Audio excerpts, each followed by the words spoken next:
அப்படின்னு சொன்னா எப்பவுமே சொல்லுவாங்க,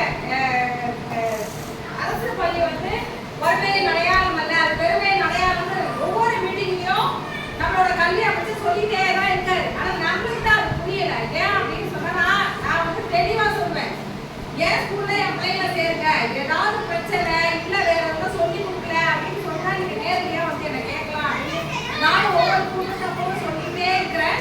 ஆனா அது வந்து யாரும் காதுல வாங்குறவங்க கிடையாது. நிறைய ஸ்கூல் ஒரு 207 ஸ்கூல் முடிச்சாங்கன்னு சொல்லி பார்த்துருக்கேன். ஏன் அப்படின்னு சொன்னா நம்ம வந்து எல்லாமே ஃப்ரீயா கொடுக்குறாங்க, விலையில்லா பொருட்கள் எல்லா ஸ்கூல்லையும் கொடுக்குறாங்க. எல்லா பள்ளி அரசு பள்ளியை எடுத்துக்கிட்டீங்கன்னா ரொம்ப முன்னேற்றமா இருக்கு. இப்பெல்லாம் பார்த்தீங்கன்னா சென்னையில ஒரு மாநகராட்சி பள்ளியில சேர்க்கை குவிந்து இல்ல அட்மிஷன் இல்ல முடிச்சு போகாதுறாங்க, போக மாட்டாங்க. காரணம் என்னன்னா நகரத்துல இருக்கிற மக்கள் அரசு பள்ளியோட அந்த அதுதான் உண்மை. ஏன் அப்படின்னு சொன்னீங்கன்னா 7.5 நம்ம வழியில படிச்சா மட்டும்தான் உண்டு. நாம எல்லாம் என்ன பண்றோம், ஸ்கூல் போடுறாங்க, சாக்ஸ் போடுறாங்க, எல்லா வழக்கமும் நம்ம கையில தான் இருக்கு. ஏன் அப்படின்னு சொல்றேன் அப்படின்னா கால்நடை சேர்த்தோம்னு வச்சுக்கோங்களேன், ஒரே ஒரு நம்ம ஆண்டு விழா நடத்துறோம். சரி குழந்தைங்க 50 குழந்தைங்க இருந்தா 50 குழந்தைங்களுக்கு 8 வருஷம் டீச்சர்ல ட்ரெஸ் வாங்கி தர முடியுமா? முடியாது இல்லையா? அதனால நாங்க என்ன பண்ணுவோம், ஒரு சில விஷயங்களுக்கு சொல்லுவோம், இதை வாங்கி கொடுக்கணும்னு சொல்லுவோம். ஆனா இப்ப இருக்கிறவங்க என்ன பண்றாங்கன்னா, நீங்க சம்பளம் வாங்குறீங்க, நீங்க வாங்கி கொடுக்க கூடாதா அப்படின்னு கேட்கிறாங்க. அது தப்புன்னு சொல்லல. ஏன் அப்படின்னா நிஜமாவே வந்து இது வந்து வெளி வரைமுறை, டீச்சர்ஸ் மட்டும் சம்பளம் அதிகமா வாங்குறாங்க அப்படின்ற மாதிரியான ஒரு பேச்சு விவாதத்துக்கு அல்ல. அவங்கவுங்களோட மனநிலைமை அவங்கவுங்களுக்கு. நான் என்ன சொல்றேன்னா, உங்க பக்கத்து வீட்டுல இருக்கிற குழந்தைங்க இல்ல உங்க குழந்தைங்களே இருந்தாலும் எங்க பள்ளியில சேர்ந்துங்க. நல்லா படிச்சுருக்க குழந்தை அருமையா படிப்பான், அருமையா எல்லா இடத்தையும் சொல்ற ஒரு குழந்தைய எடுத்துட்டு போய் இல்ல எங்க வீட்டுக்காரமா சொல்றாங்க மேடம், நான் இங்க படிக்க வைக்க மாட்டேன்னு சொல்லிட்டு என்ன பண்ணாரு அப்படின்னா எங்க குழந்தைங்க போய் காலையிலே சேர்த்தாரு. ஆனா அந்த குழந்தை இப்போ ஏதாவது எடுத்து சொன்னாலும் திரும்ப முடிக்கிறான். அது உங்களுக்கு மட்டும் கஷ்டம் இல்லை. இது வந்து எண்ணம் எடுத்து திட்டம் உள்ள ஸ்கூல் தான். அரசு பள்ளிகள் அத்தனையுமே எண்ணம் எடுத்து பள்ளி. அது மட்டும் அல்ல, 6 to 8க்கு திறன் அப்படின்ற ஒரு இது கொண்டு வராங்க. ஏன் அப்படின்னா குழந்தைங்க எண்ணம் எடுத்து எதுக்கு ஆரம்பிச்சது அப்படின்னு சொன்னா உங்களுக்கு தெரியும்.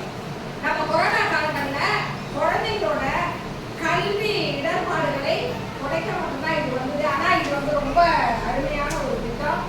ஏன் அப்படின்னா இதுல வந்து மேடைக்கு வச்சு தானா பேசுறான், அவனோட திறன்களை வளர்த்துக்கிறான், படம் வரைகிறான், களிமண்ணில் பொம்மை செய்யறான். இப்ப கலைத்துறை, அதாவது இது மட்டும் அல்ல, கவர்மெண்ட் மேனேஜ்மெண்ட் ஸ்கூல்ல உங்களுக்கு கலைத்துறை கிடையாது, கலைத்துறை உண்டு. அவனோட உள்ள இருக்கிற திறன்களை வெளிக்கொணர்வதற்கு உண்டான ஏற்பாடுகளையும் அரசு செய்யுது.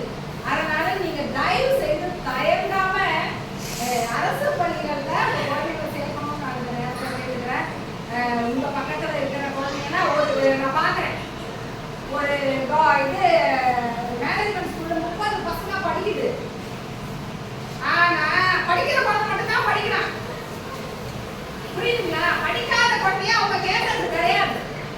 என்ன அப்படின்னா நீங்க காசு கட்டணம் கட்டுறீங்க இல்லையா, கேட்ட மாதிரி அவங்க வாங்கி ஒட்ட வரைக்கும் சேர்த்தாரு. போன வருஷம் நாங்க என்ன பண்ணோம், ஒரு 7 தப்பு அடிச்சு வந்தாரு. என் பிள்ளை வந்து அவங்க ஸ்கூல்ல நல்லா படிச்சான், 70 மார்க் தான் எதுவுமே வாங்குவான். நீங்க கம்மியா போட்டுருக்கீங்க, நீங்க வாங்க படிக்க தெரியும். அப்ப இங்க அவன் படிச்சான் எழுதின பேப்பரை நீங்க படிக்கணும். அவனே கேள்வி, அவன் எழுதுனானா இல்ல யாராவது எழுதினாங்களா கேள்வி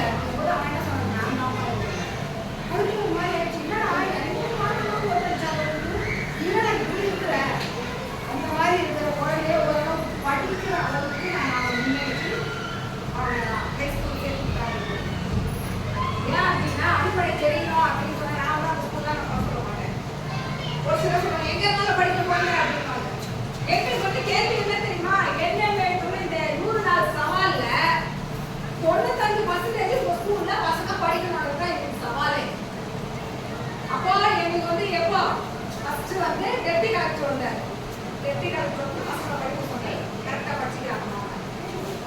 அப்புறம் எங்க ஏய்வா வந்தாங்க. அவங்க கேட்டாங்க எத்தனை எத்தனை ஏய்வா ஏய்வா வந்து படிக்க வச்சுட்டு சரிப்பா படிக்கிறாங்க. பிஆர்சி லெவலில் பிஆர்சி சூப்பர்வைசர் வந்தாங்க. அவங்க வந்து பசங்களுக்கு டெஸ்ட் வச்சுட்டு நல்லா எழுதுறாங்க அப்படின்னு சொல்லிட்டு. ஏன் சிறப்பையோடு வேலை செய்யறவங்க சிறப்பையோடு வேலை செஞ்சுட்டே தான் நாங்கள் இருக்கோம். மற்றவங்க எப்படியோ மற்ற பள்ளியில வேலை செய்யறவங்க எப்படியோ, ஆனால் எங்க பள்ளியில வேலை செய்யற நாங்கள் 20 பேர் லீவு போடாதான் எங்களுக்கு பர்சன்டேஜ் வந்து வருகை பர்சன்டேஜ் வந்து 99% அந்த கேஷ் டச்சை இருக்கிறது இல்லையா, அதை நாங்கள் எடுக்கிறதே இல்லை. முடிச்சு போனா ஒரு 4 நாள் 5 நாள் இருப்பாங்க, 12 நாள் அதை எடுக்கிறது கிடையாது. அதே மாதிரி மத விடுப்புன்னு சொல்லிட்டு ஒரு 2 நாள் கொடுப்பாங்க. அதை நானே சுத்தமா எடுக்கிறதே கிடையாது. காரணம் என்ன அப்படின்னா 60 வயது வரலாம் நம்ம பள்ளி கூட வர முடியும், பிள்ளைங்களுக்கு கற்பிக்க முடியும் அப்படிங்கிறத மனசுக்கிறோம். குழந்தைங்களை ஏமாற்றம். அதனால நீங்க இப்ப நான் உங்ககிட்ட இருக்கிற ஒரு சவாலே உங்க பக்கத்துல இருக்கிற குழந்தைங்களை தயவு செய்து அருகில் உள்ள அரசு பள்ளிகளை சேர்க்கணும் அப்படின்னு நீங்க இவ்வளவு